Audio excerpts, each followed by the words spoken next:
Bonjour à tous, nous sommes ravis de vous retrouver en cette rentrée sur l'émission Top Sécu d'Anews Sécurité. Alors, il n'y a qu'une chose qui puisse rendre un rêve impossible, c'est la peur d'échouer. A coutume de dire, Paulo Coelho, qui est un écrivain brésilien. Apprendre de ses erreurs, le déplacement de soi. Voici le point commun, parmi tant d'autres, qu'ont nos invités, que j'ai le plaisir d'accueillir aujourd'hui sur le plateau de Top Sécu. Alain Lafont, bonjour. Bonjour. Alors, Alain Lafont, vous êtes fondateur et dirigeant d'European Marshall Sécurité. C'est une entreprise qui a été fondée en 2008 et qui est spécialisée dans des prestations de sécurité plutôt haut de gamme dans l'événementiel et pour les médias. Et on Absolument. va détailler tout ceci tout à l'heure. Et je me tourne vers vous, Charles. Charles Armatafet. Bonjour. Bonjour Virginie. Et donc vous êtes cofondateur et CEO de Little Big Code. Alors on va expliquer après ce que c'est que Little Big Code, mais qui a été fondé en 2018 et qui a pour en fait objectif d'apporter des solutions d'IA et de data déployables à grande échelle. Et on expliquera pourquoi tout à l'heure. Alors Charles, même si vous avez démarré dans l'entrepreneuriat un peu plus tardivement qu'Alain, votre parcours est quand même assez sensationnel. Vous allez nous expliquer un petit peu, mais depuis 2019, alors que vous étiez tout fraîchement diplômé d'un double cursus, vous avez souhaité démarrer tout de suite dans l'entrepreneuriat. Expliquez-nous un petit peu. Alors sensationnel, je ne sais pas. Je pense que j'ai eu la chance d'avoir des parents commerçants, donc l'entrepreneuriat faisait partie un petit peu de l'ADN familial. Non, et après c'est une question de rencontre. J'ai un ami qui voulait lancer un projet. On avait tous les deux commencé à démarrer dans notre premier job. En parallèle, il voulait lancer un projet sur la réservation de plateformes de réservation de mototaxi par téléphone. Moi, j'avais eu un iPhone dans les mains lors de ma dernière année d'études en Chine. Avec la géolocalisation, j'ai trouvé ça fantastique et je lui ai dit, très en avance à l'époque par rapport exactement, et je lui ai dit il faut qu'on fasse une plateforme de réservation sur mobile. On peut peut-être signifier à nos auditeurs quelle était cette plateforme. Je ne sais pas si vous avez le droit de le dire aujourd'hui. Oui, alors la plateforme s'appelait Allocab, voilà, quand même toujours connu. Et donc j'ai participé au démarrage de l'activité. De cette belle aventure. Tout à fait. Et donc première entreprise que vous co-construisez, co-développez, et puis quelques difficultés, quelques contraintes sont apparues. Oui, tout à fait. En fait, en gros, on avait l'objectif d'utiliser des modèles d'optimisation pour maximiser les courses à plein des chauffeurs. C'est des concepts qui sont très faciles à mettre sur le papier. Mais beaucoup plus dur à scaler. Du coup, quand on augmentait le nombre de chauffeurs ou le nombre de clients, ça ne fonctionnait pas. Et du coup, moi, j'ai commencé à me faire un petit réseau pour comprendre. Parce qu'on même si j'étais ingénieur, je n'étais pas développeur informatique, du moins très mauvais développeur informatique. Et vous créez un collectif, vous vous entourez. C'était un peu plus tard, mais du coup j'ai commencé à rencontrer un certain nombre de personnes sur ces problématiques-là. Et je me suis rendu compte qu'on pouvait avoir le meilleur algo du monde. Si on n'arrivait pas à le mettre en production, ça ne servait pas à grand-chose. Et de là, en fait, est née, on va dire, ma passion pour le domaine des mathématiques appliquées, de l'informatique, de la data, etc., etc. Et puis c'est après, un peu plus tard, lors d'une autre aventure entrepreneuriale que j'ai créé en fait un collectif de personnes que j'avais rencontrées et on a itéré ensemble.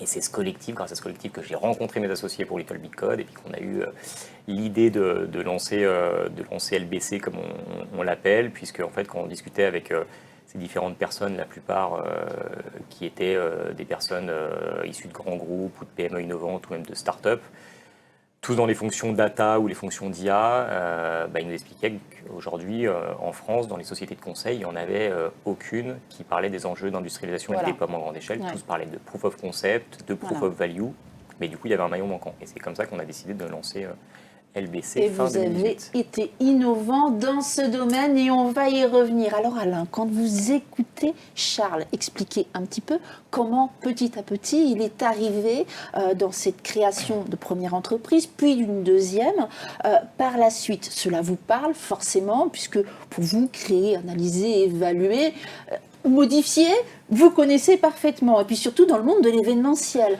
Alors avant de revenir sur la société que j'ai évoquée, que vous dirigez aujourd'hui, European Marshall Sécurité, parlez-nous un petit peu de vous-même, de ce que vous étiez dans les années 90. Alors j'étais conseiller pour des entreprises dans le secteur de la formation continue. Donc j'ai été en contact avec les entreprises, j'ai pu créer un réseau avec pas mal de contacts, et c'est là que j'ai commencé par le monde à rencontrer des gens dans le monde du spectacle, oui, indirectement, et c'est là qu'en travaillant dans ce secteur, j'ai rencontré à travers des salles de spectacle mes premiers contacts dans le monde de la sécurité. Et je me suis rendu compte que tout était très industrialisé et pas très bien construit sur l'événementiel. Et c'est là que j'ai dit, tiens, ça serait peut-être un créneau intéressant d'essayer de faire quelque chose d'un peu différent, un peu plus dirigé vers quelque chose de qualitatif et pas trop simple. À l'époque, justement, quels étaient un petit peu les enjeux quand vous dites simple, c'est-à-dire qu'est-ce qui manquait? Eh bien, écoutez, on n'avait que des grands groupes d'entreprises de sécurité, de gardiennage classique, de la sécurité, je dirais, entre parenthèses, basique, très, très, très développé, étant donné que le secteur est quand même un secteur où les salaires sont très bas, ce qui enchaînait, bien entendu, la qualité du personnel qu'on trouvait. Malgré qu'il y ait quand même à l'époque du personnel qui pourrait être parfaitement guidé et formé pour faire quelque chose de beaucoup mieux dans la prestation de sécurité entre parenthèses. Alors on entend beaucoup parler de la prestation humaine aujourd'hui encore, et on y reviendra, mais effectivement c'est un métier assez difficile, assez contraignant et difficile qu'on ressent par rapport à vos mots. Oui, parce que l'humain, c'est pas un logiciel, c'est compliqué à approcher et surtout à diriger. Oui. Ça, c'est clair. Mais disons que ce qui était pour moi un challenge plutôt intéressant, c'est que je me suis rendu compte un peu tard que j'aurais dû bien avant développer ce type d'entreprise, et la spécialisation événementielle clairement est quelque chose qui n'existe quasiment pas en France, ou très très peu. Il y a très peu d'entreprises de sécurité qui sont capables de répondre à ce type de demande. Elles sont connues, elles sont souvent dans la région parisienne. Et la particularité, c'est qu'elles sont au cœur de ce système. Mais elles sont pas trop connues, ou elles sont connues par un certain nombre de clients. Mais surtout, l'événementiel est quelque chose de très très différent du gardiennage et de la sécurité classique. Voilà, franchement, c'est très très différent. On reviendra justement sur un petit peu les enjeux, on va y revenir. L'événementiel, alors spectacle, le monde sportif également, oui, vous côtoyez beaucoup? Oui, beaucoup. Voilà, c'est surtout là, je dis mieux, qu'il y a des zones où on accueille des VIP, qu'on fait des salons, des séminaires, des réunions qui entraînent automatiquement un contrôle, un accueil qualitatif le plus possible, et on est vraiment, je dirais, dans quelque chose d'un peu plus rehaussé que le gardiennage normal. Classique, on va dire. Alors, Charles, le monde sportif, vous le connaissez, vous êtes un ancien sportif de haut niveau. Plutôt bien. Voilà. Ça remonte. Donc les succès, ça remonte, mais on garde cet ADN, j'ai envie de dire, et cette façon aussi d'aller plus loin, ce dépassement de soi, cette motivation. Est-ce que ça aide dans le quotidien ?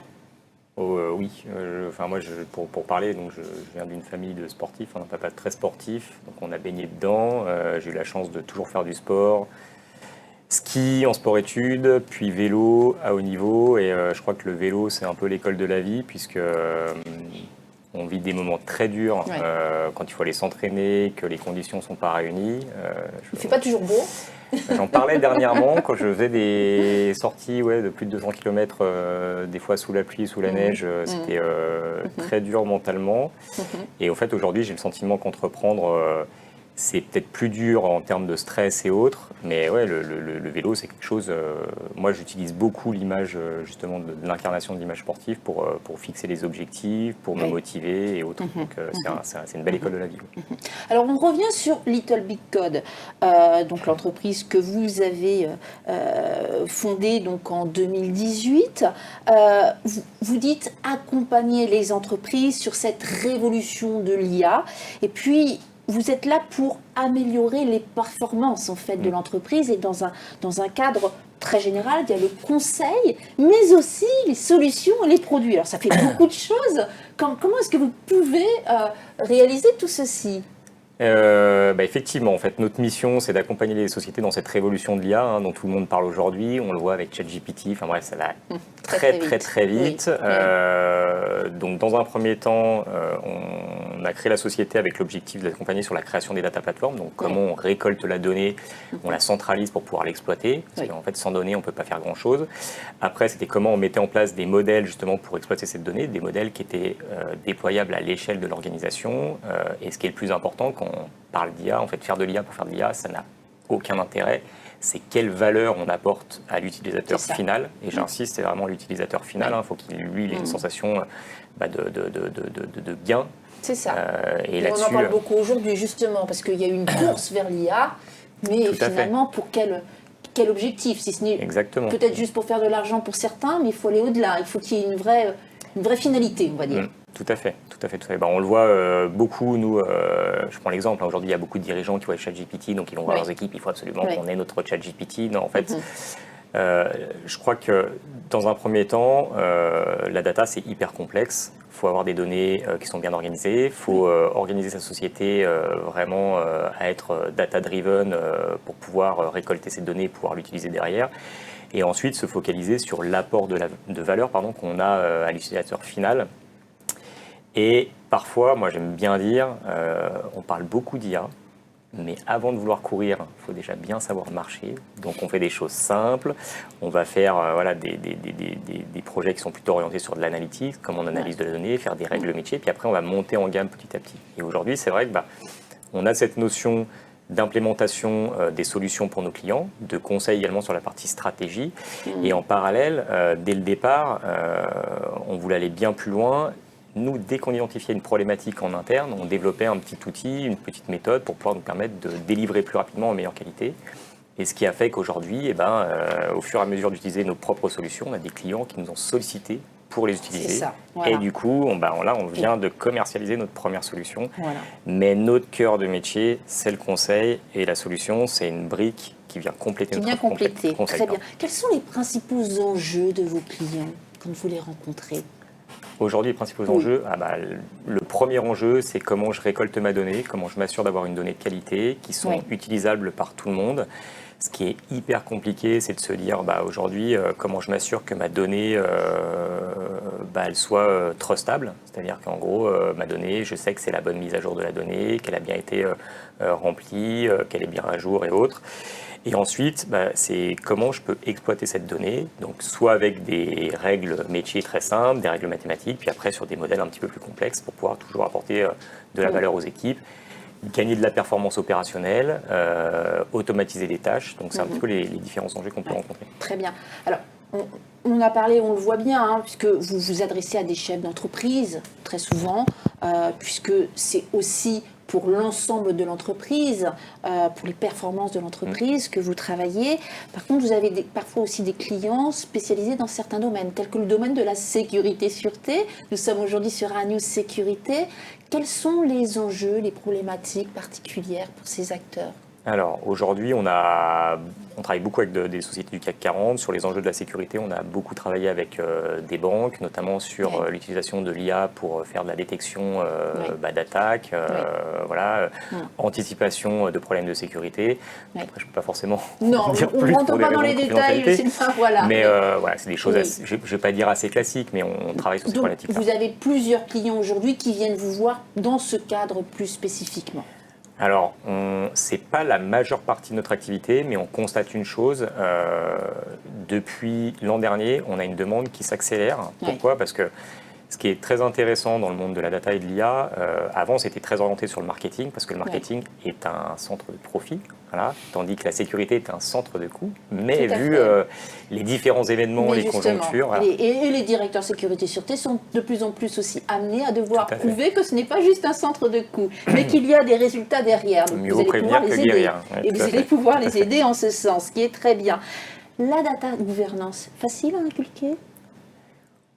Non, c'est assez compliqué, enfin, c'est un vaste sujet, et aujourd'hui c'est sûr que, en gros, tout l'enjeu c'est d'essayer d'avoir un maximum de données de qualité en amont, et plus on travaille sur les aspects de data gouvernance, data management, donc vraiment comment j'organise les équipes qui vont gérer la data, comment je déploie mes référentiels data au niveau de l'entreprise.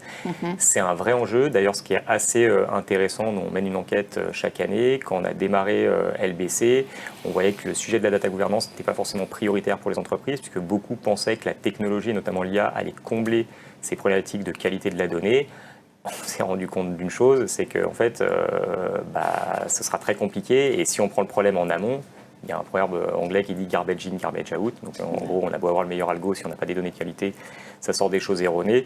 Donc on travaille de plus en plus vraiment sur l'amont, sur la partie gouvernance, sur la partie management, sur la partie organisationnelle et stratégie de l'implémentation de l'IA. On parle de gouvernance, j'ai envie de revenir, on verra aussi pourquoi après par rapport à votre prospective, sur l'approche européenne aujourd'hui en termes d'IA, dans la confiance de l'IA et le cadre juridique qui est en train de se construire. J'imagine que ce sont des aspects sur lesquels vous travaillez régulièrement et puis peut-être aussi que vous échangez avec vos clients sur ces aspects. Oui, tout à fait. De manière concrète, je peux donner des choses qui sont hyper intéressantes. Pourquoi il faut aujourd'hui qu'on ait une IA de confiance ? C'est quelque chose qui fonctionne un peu en mode boîte noire pour beaucoup de personnes. Donc beaucoup de personnes ont peur de se dire qu'est-ce que font les modèles. Donc on a besoin de regarder sous le capot pour comprendre en fait comment un modèle fonctionne. Titre d'exemple, on a travaillé avec un client pour faire des modèles de prédiction. On avait différentes approches de le faire. Ce qui était hyper important, c'était que le métier comprenne comment, entre guillemets, le modèle fonctionnait étape par étape. Ce qui était assez délicat, c'est, si je caricature, les experts en IA ne m'en voudront pas, mais en gros, soit on prenait une approche qui était assez simple, facile à expliquer, mais beaucoup plus complexe à déployer à l'échelle de l'organisation, soit on prenait une méthode qui était un peu plus complexe à expliquer, parce qu'elle expliquer de l'IA à des gens qui ne sont pas novices, comment fonctionnent des modèles de deep learning et autres, c'est un peu plus délicat. Donc là-dessus, on a travaillé avec le client pour montrer en fait étape par étape comment le modèle fonctionnait. Et ça, c'est très très important, parce qu'en fait, si le client qui a l'expertise métier n'a pas confiance sur la façon de calculer du modèle, il ne va pas l'utiliser. La confiance, on la retrouve chez les clients, quel que soit le client. Vous avez aussi des clients, Alain. Oui. J'imagine, quelques-uns. Quand vient chercher le client chez vous ? Alors, vous avez dit un mot qui est très important, la confiance. Et c'est vrai que plusieurs fois, mon collègue vient d'en parler, c'est la base du métier de la sécurité. Et c'est ce qui est le plus difficile à acquérir avec la clientèle qu'on a. Et c'est vrai que c'est le socle qui fait qu'ensuite la relation va beaucoup plus loin et ensuite il faut trouver une continuité qui va être active et qui va créer un lien entre le client, le prestataire, le dirigeant et le personnel que je mets en place. Et ça, c'est le cœur du système chez moi. Et c'est là-dessus, j'essaie de travailler surtout sur la difficulté de trouver des profils qui vont donner cette confiance aux clients. Et ça, c'est vraiment l'essentiel du métier. Je reviens sur ce que vous avez dit préalablement, c'est qu'aujourd'hui, effectivement, alors il y a très très peu d'entreprises dans l'événementiel en tant que tel, ce qui fait que parfois il y a des réponses qui sont apportées par d'autres acteurs. Qu'est-ce qui est important ? Qu'est-ce qui fait la différence aujourd'hui et pourquoi vos clients des sociétés se tournent vers vous aujourd'hui ? Qu'est-ce qu'elles viennent chercher ? Alors ça fait aussi, il y a plusieurs éléments concernant cette information que vous êtes en train de présenter, c'est que nos clients travaillent depuis de nombreuses années avec moi. Ouais. Donc, c'est mes clients, et cette confiance s'est créée sur le long terme. Oui. Et c'est la grosse difficulté actuellement, c'est que beaucoup de sociétés préfèrent passer par des entreprises qui ont un fonctionnement global très important, qui sont énormes, et qui leur semblent, au niveau de l'achat, avec des acheteurs, plus intéressants. Donc l'aspect financier est très très pris en compte jusqu'à ce que le client découvre qu'il a besoin de quelque chose de différent, et c'est là que les sociétés spécialisées en événementiel... On fait alors appel à vous. Vous êtes voilà. Et c'est cette petite porte qui s'ouvre, ou cette petite fenêtre selon la situation, qui fait que tout d'un coup... Ils se rendent compte de l'intérêt d'aller vers quelqu'un de spécialisé dans le domaine, c'est ça que vous voulez dire. Mais pas au démarrage, jamais. Oui, parce qu'ils sont plus sur l'aspect coût financier. Coût financier. Voilà. C'est des lignes budgétaires, c'est des acheteurs, et cette démarche, elle est tout à fait normale. On regarde ce qu'on va sortir de son porte-monnaie, les clients regardent toujours ça. Mais s'ils veulent quelque chose d'un peu mieux, d'un peu sûr, d'être certain d'avoir sur les événements un personnel de qualité, à un moment donné, il est obligé de passer par des sociétés de mon type. C'est important ce que vous dites aujourd'hui, Alain, parce que on lit beaucoup de choses au travers de tous les médias, et par ailleurs, et sur la toile, on sait qu'il y a des grands événements qui nous attendent, et en fait, voilà, on sait également qu'il est très compliqué aujourd'hui d'avoir ces agents et de les recruter. En gros, il y a deux aspects. Quand on a préparé l'émission, vous l'avez un petit peu évoqué. C'est vrai qu'il y a des personnes aujourd'hui qui sont spécialisées dans un domaine, donc c'est vrai que c'est important d'aller vers ces acteurs. Et puis, vous avez l'aspect formation et l'aspect rémunération, qui parfois est un petit peu différent, justement, des acteurs dont on a vraiment besoin dans les secteurs, dans tous les autres secteurs, où on ne va pas demander la même chose. Il y a des particularités, on va dire. Oui, tout à fait. Et pour être clair, quand on spécialise comme moi sur l'événementiel, c'est vrai qu'on peut pas se permettre de se tromper, et ce qui fait qu'on est obligé d'avoir un personnel qui doit être rémunéré sérieusement. Voilà. Donc, et vous rémunérez beaucoup plus. Oui, je suis obligé. Vous êtes prêt à rémunérer beaucoup plus que d'autres acteurs. Oui, je suis même prêt à rogner un peu sur ma marge bénéficiaire. C'est ce que j'allais vous poser comme question, parce que du coup... Je préfère vous le dire tout de suite et être direct, mais c'est pas pour autant que... Surtout que les marges ont quand même beaucoup baissé.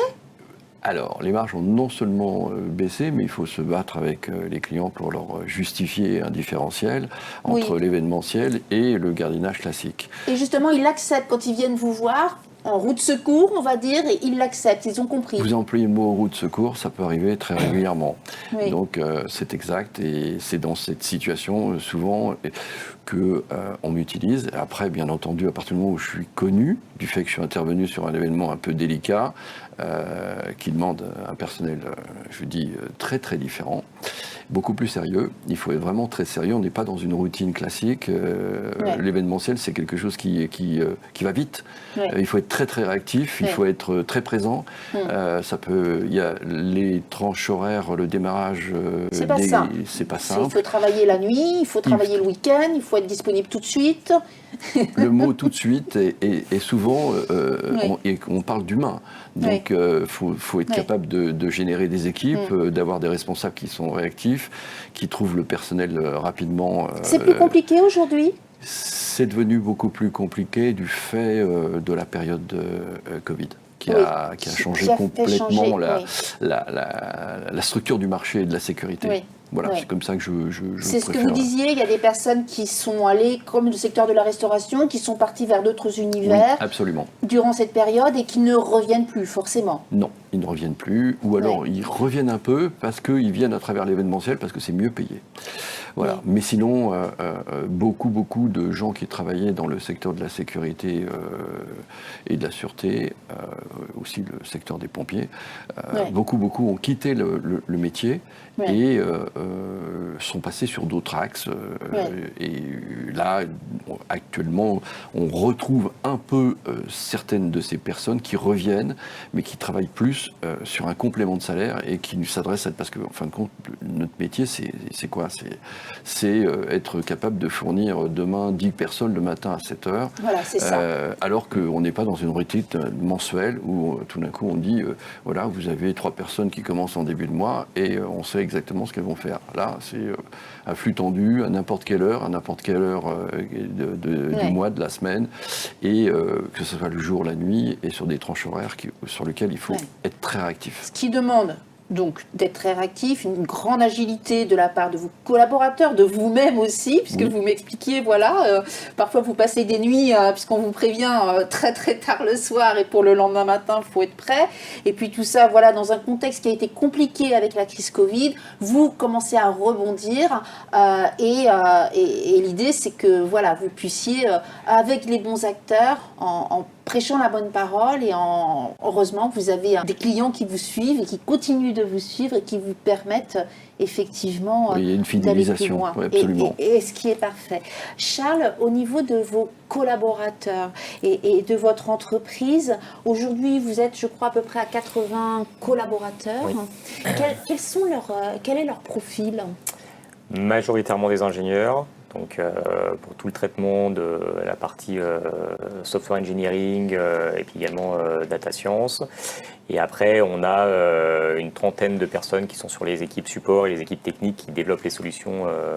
On a une trentaine de pourcents des personnes qui développent les solutions internes. Voilà. Et vous allez, au fur et à mesure des années, développer cet aspect. Vous avez eu 100% de croissance en termes de chiffre d'affaires les 3 premières années, puis 60% je crois les années suivantes. Oui, je crois que même on a fait 150% l'année du Covid, donc c'était assez exceptionnel. Voilà, il y a des périodes Covid, comme quoi c'est pour ça. Voilà. Pour certains secteurs, ça a été dramatique, pour d'autres, tant mieux pour vous, ça a été tant mieux, et une c'est vrai année... que sur la moyenne des 3 ans, on est à peu près à 100%. 2022, c'était une année charnière pour nous, puisqu'on structurait le groupe pour pouvoir consolider la partie solution. Ça continue un petit peu sur 2023. Là, on repart sur un trend de croissance qui va être assez forte, où on a des objectifs de croissance qui vont être de l'ordre de 50 à 70% sur l'année 2024. Donc non, on le voit, je n'ai rien inventé, puis je n'ai rien caché. On voit que le sujet de l'IA aujourd'hui est un sujet qui est le vent en poupe. Exactement. Pour les années à venir, vous m'avez dit, alors voilà, sur la France, vous allez consolider, vous êtes bien situé. Je crois que vous voulez aller un petit peu au-delà des frontières. Oui, tout à fait. Donc on avait déjà ouvert une entité en Belgique qui commence à bien marcher. On avait des velléités d'ouvrir une entité physique à Genève, puisqu'on a déjà présent et autres. Et puis moi, comme vous le savez, je suis originaire d'Annecy, donc proche de Genève. Puis après, oui, on discute pour ouvrir des pays du côté de l'Allemagne, du côté de l'Amérique du Sud, du côté du Canada. C'est des perspectives et je pense qu'il y aura des choses qui se passeront en 2024. La priorité, c'est de consolider la France, puisque la France, ça reste le vaisseau amiral et on va dire le vaisseau pilote. Donc voilà, étape par étape. Mais et on espère pour vous, en tout cas, voilà, que cette progression continue et bien au contraire. Alain, demain, comment voyez-vous demain ? Écoutez, demain, j'espère continuer à trouver quelques nouveaux clients, avancer et trouver du bon personnel et faire en sorte de répondre au mieux à la confiance que les clients me donnent. Eh bien, on l'espère bien également. Pour conclure, 3 mots pour pouvoir décrire l'ADN de votre entreprise et que vous conduisez aujourd'hui. Alors, sérieux, confiance et un dernier mot, continuité, sérieux. C'est vraiment moi, j'en ai pas 3. En fin de compte, j'en ai 2 surtout, parce que pour moi, c'est la confiance. Le sérieux et la confiance. C'est ce que vous nous disiez. C'est vraiment pour moi. Essentiel pour vous. Charles, même exercice, 3 mots. J'ai eu le temps de me préparer du coup. Je dirais excellence, innovation et pragmatisme. Eh bien, merci beaucoup. C'est sur ces mots de fin que nous souhaitons, que je vous remercie d'abord et je vous remercie à tous de nous avoir suivis sur cette émission de rentrée Top Sécu et à très bientôt pour une prochaine émission. Au revoir.